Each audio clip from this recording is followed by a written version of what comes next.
ॾिसी रहिया आहियो सिंध ग्रीन न्यूज़। मां आहियां गुलज़ार मंचालियो। ख़बरुनि जो सिलसिलो जारी आहे। हाणे ख़बरूं शामिल कंदासीं। लाड़काने खां जावेद पीरज़ादो जी रिपोर्ट मुताबिक़ लाड़काने में वलीद पुलिस जी रिट कमज़ोर बासरन ताक़तवर साबित चौकी वारे मामले तां इलाइक़े वासियुनि ॿिनि ग्रुपनि में विरहायल हिकिड़ा पुलिस जी हिमायत में ॿियो ग्रुप पुलिस जे मुखालफ़त में पुलिस चौकी बि महफ़ूज़ न आहिनि। पुलिस चौकी ड्राहे पट करे छॾी। 5 ॼणा गिरफ़्तार। ॿिनि ग्रुपनि में झेड़ो जो इम्कान। पुलिस जी वॾी नफ़री मीरो ख़ान चौक ते मुक़ररु थियल। SSP जो नोटिस पुलिस चौकी वटि पहुची वई।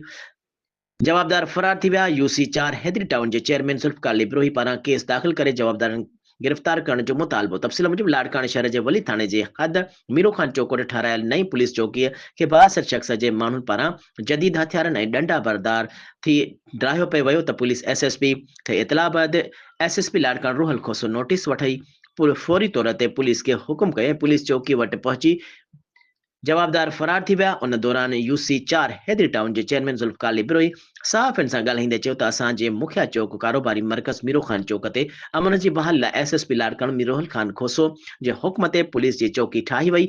जंहिं चौकीअ खे वॾेर के सोच रखंदड़ ज़फ़र मुगेरी पंहिंजा हथियारबंद ऐं डंडा बरदार मोकिले ॾींहं ॾिठे जो डहराए इलाइक़े में हथियारनि जी नुमाइश कराए ख़ौफ़ पकिड़े छॾियो। जंहिं वाक़े जी SSP लाड़काने नोटिस वरितो आहे।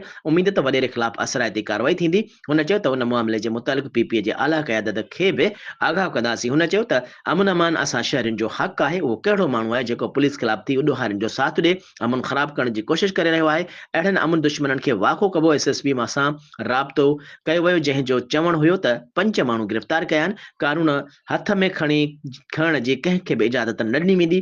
कंहिं बि सूरत में बदमाश बर्दाश्त न कंदुसि।